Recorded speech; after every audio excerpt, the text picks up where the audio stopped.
നീ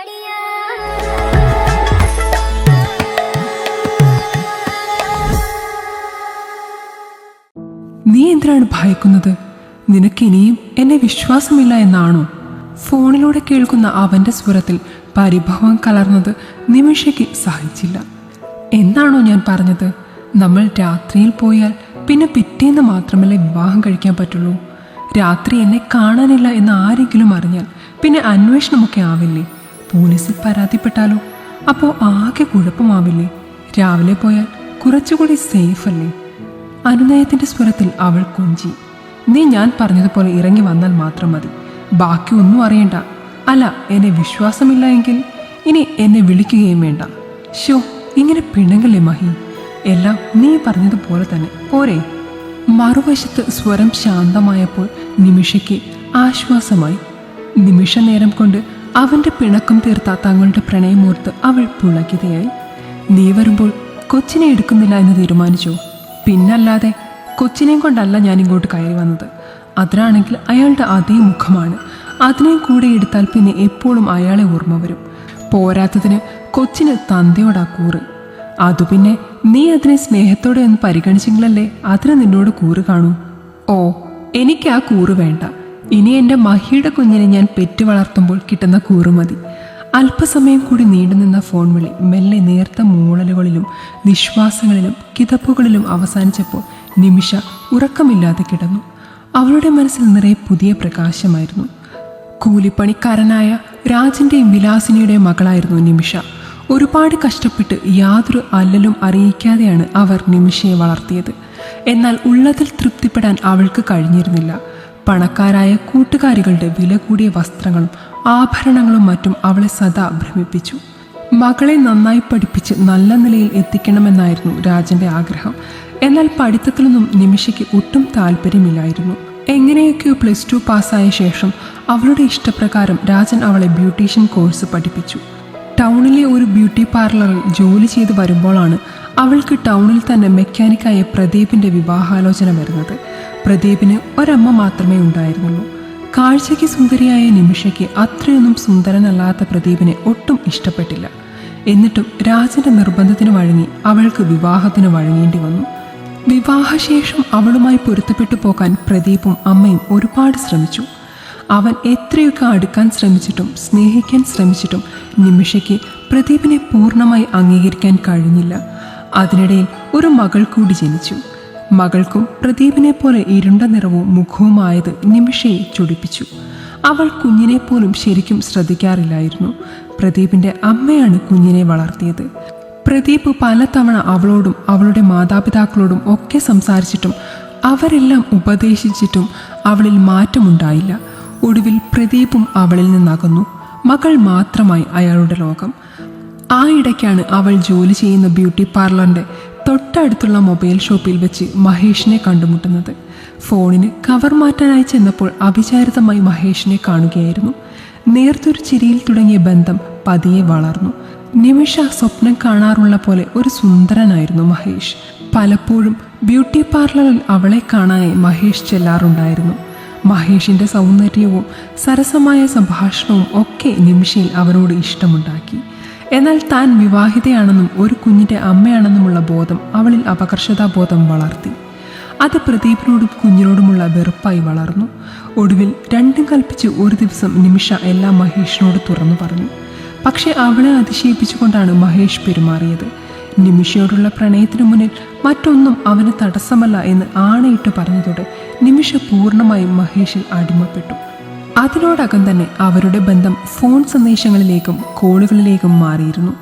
ദിവസങ്ങൾ കഴിഞ്ഞതോടെ വീട് വിട്ട് ഇറങ്ങി വരാനും ഒരുമിച്ച് ജീവിച്ചു തുടങ്ങാനുമൊക്കെ മഹേഷ് അവളെ നിർബന്ധിക്കാൻ തുടങ്ങി.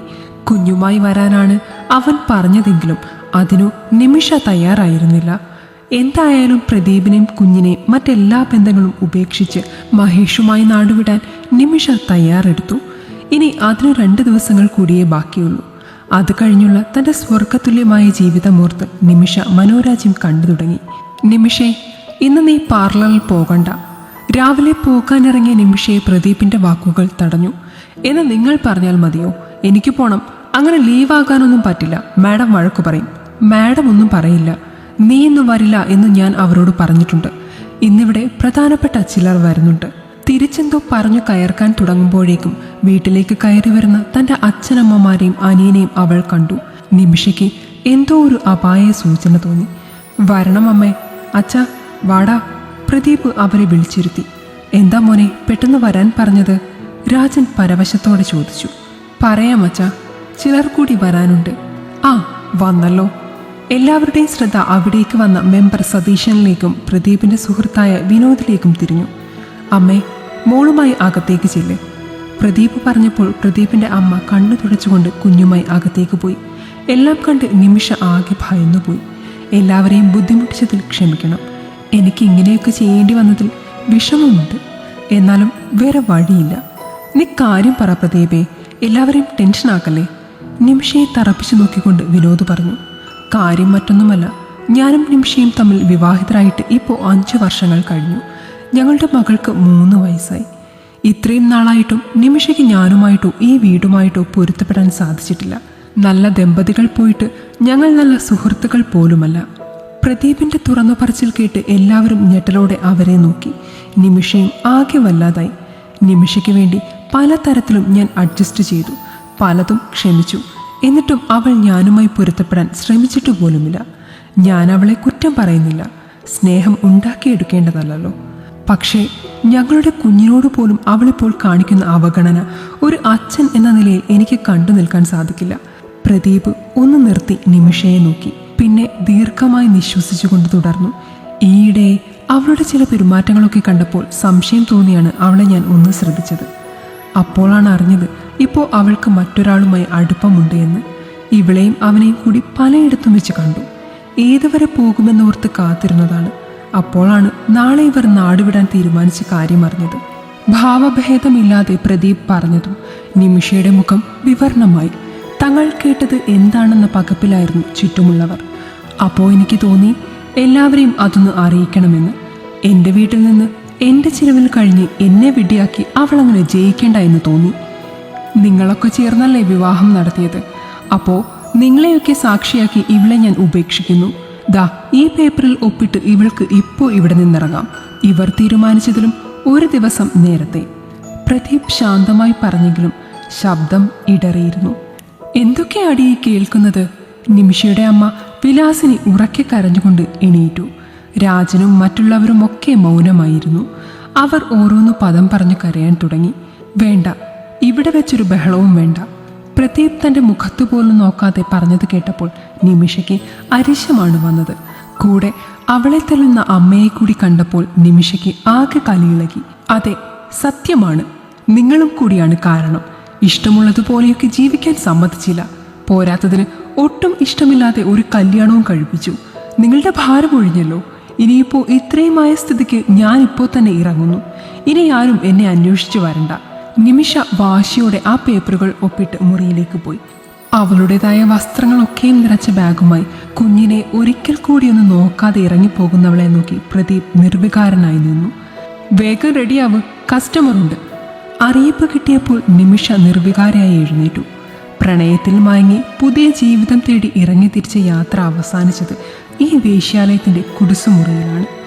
വീട്ടിൽ നിന്നിറങ്ങി മഹിയോടൊപ്പം പോകുമ്പോൾ ജയിച്ചു എന്നുള്ള തോന്നലായിരുന്നു. ദിവസങ്ങൾ മാത്രം നീണ്ട മധുവിധുവിനൊടുവിൽ ഇവിടെ എത്തി. തനിക്ക് മഹിയിട്ട വില എത്രയാണെന്നറിയില്ല. അതിൽ പിന്നെ അവനെ കണ്ടിട്ടുമില്ല. അവൻ പിന്നെയും തന്നെ പോലെയുള്ള വിഡ്ഢികൾക്ക് വേണ്ടി വലകൾ നെയ്തിരിക്കാം. താനോ ദിനം പ്രതി മാറി മാറി വരുന്ന കാമം തേടുന്ന പലരുടെയും കളിപ്പാവയായി. ഇടയ്ക്ക് തനിച്ചാവുന്ന സമയങ്ങളിൽ വേദനയോടെ നഷ്ടബോധത്തോടെ പ്രദീപിനെയും കുഞ്ഞിനെയും ഓർക്കും. അവർക്കു വേണ്ടി പ്രാർത്ഥിക്കും.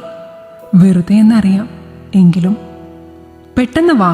വീണ്ടും അവർ വന്ന് വിളിച്ചതും നിമിഷ യാന്ത്രികമായി എണീറ്റു നടന്നു, നിർവികാരതയോടെ. ഈ കഥ നിങ്ങൾക്കിഷ്ടമായെങ്കിൽ ലൈക്ക് ചെയ്യൂ. നിങ്ങളുടെ അഭിപ്രായങ്ങൾ കമന്റായി രേഖപ്പെടുത്തൂ. കൂടുതൽ കഥകൾ കേൾക്കാൻ ഈ ചാനൽ സബ്സ്ക്രൈബ് ചെയ്യൂ.